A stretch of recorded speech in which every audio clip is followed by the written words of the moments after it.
So, very warm welcome to all of you.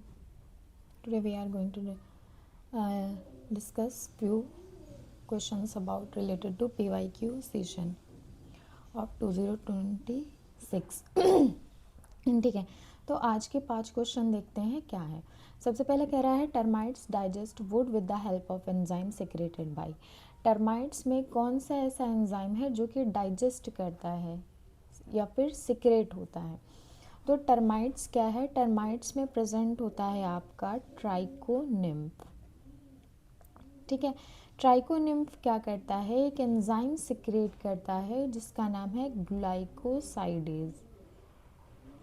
Glycosidase enzyme क्या करेगा, would के अंदर जो डाइजेस्टिव एंजाइम है वुड का क्या करा देगा, ये डाइजेशन करा देगा। सेलुलोज प्रेजेंट होगा वुड के अंदर, इस सेलुलोज का डाइजेशन करा देता है आपका ग्लाइकोसाइडेज एंजाइम। ठीक है, तो क्वेश्चन में पूछ रहा है कि termites digest would, termite would को डाइजेस्ट कर लेते हैं with the help of enzyme, कौन से एंजाइम की वजह से, कौन सिक्रेट करता है। ठीक है, तो ट्राइकोनिम्फ करेगा, ग्लाइकोसाइडेज एंजाइम है, वुड को डाइजेस्ट कर देगा, वुड में प्रेजेंट सेलुलोज को। इसका आंसर हो जाएगा सिम्बायोटिक प्रोटोजोआ। सिम्बायोटिक सिम्बायोसिस करते हैं प्रोटोजोआ के साथ ट्राइकोनिम्फ, सॉरी ट्राइकोनिम्फ। देन नेक्स्ट क्वेश्चन में कह रहा है the proof of sexual reproduction is found in. Sexual reproduction के जो प्रूफ हैं वो किस में मिलते हैं, पैरामीशियम कॉर्डेटम में, यूग्लिना वेरिडिस में, मोनोसिस्टिस एजाइलस में, नन ऑफ दीज में। आंसर है आपका यूग्लिना वेरिडिस में। ठीक है, यूग्लिना वेरिडिस में आपको 3 तरह के जो रिप्रोडक्शन होंगे वो मिलेंगे। सबसे पहला जो आपको मिलेगा ये मिलेगा binary fission, then multiple fission,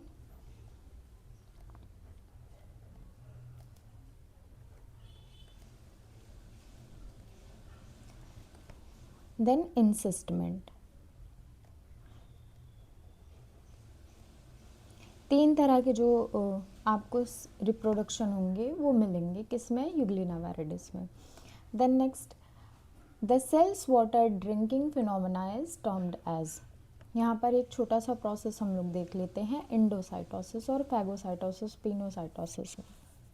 ठीक है, फैगोसाइटोसिस क्या होती है, फैगोसाइटोसिस आपकी वो प्रोसेस होगी जहाँ पर अगर कोई सेल होगी वो डैमेज हो जाती है किसी रीज़न की वजह से।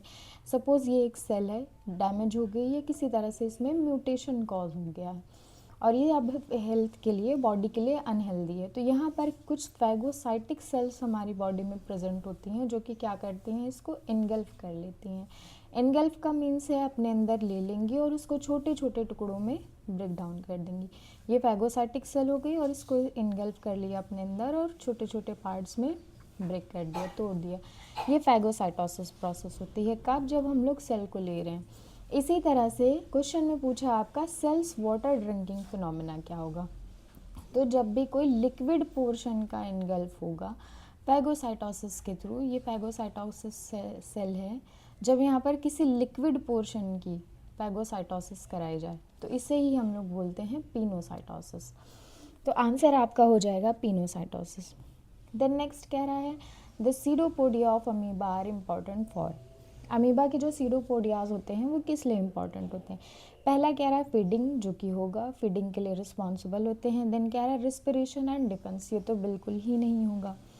फिर कह रहा है लोकोमोशन, हाँ तो लोकोमोशन के लिए यूज़ किया जाता है सीडोपोडिया। देन नेक्स्ट में कह रहा है लोकोमोशन एंड फीडिंग, तो इसमें भी होगा और इसमें भी होगा। तो जो डी वाला ऑप्शन है ये ज़्यादा बेटर है, तो हम लोग इसे चूज़ करेंगे। कैसे होता है, कोई अमीबा है, ये इस तरह का स्ट्रक्चर प्रेजेंट है, सपोज़ ये इसकी सीरोपोडिया, तो ये सीरोपोडिया कुछ मोमेंट के बाद इधर आ जाएगी आपकी।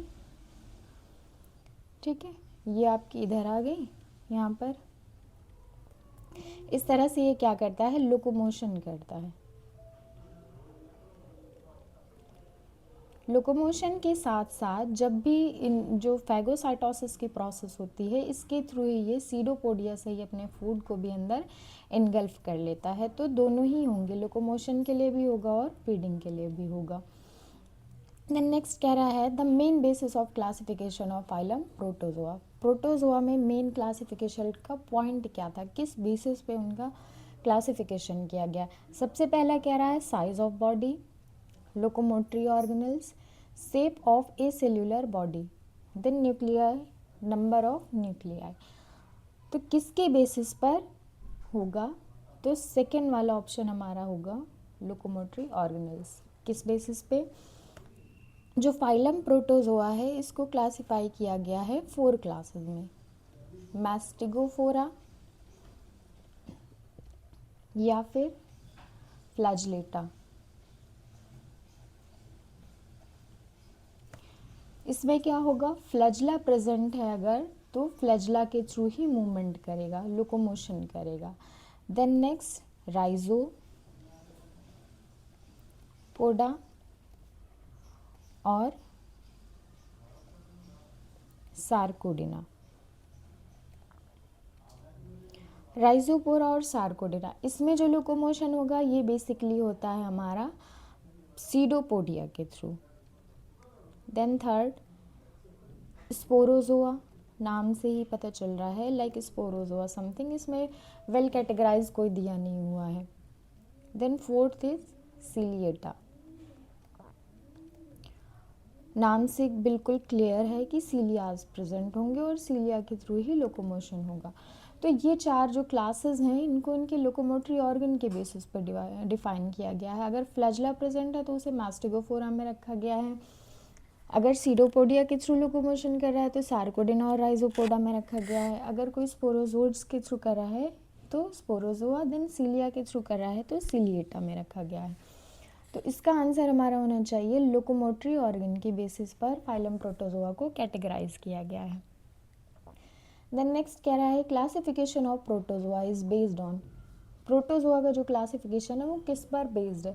सेम क्वेश्चन है, फ्रेमिंग सिर्फ डिफरेंट है। क्या कह रहा है, skeletal structure, pellicle, contractile vacuole and locomotory organ. तो आंसर हमारा हो जाएगा लोकोमोटरी ऑर्गन।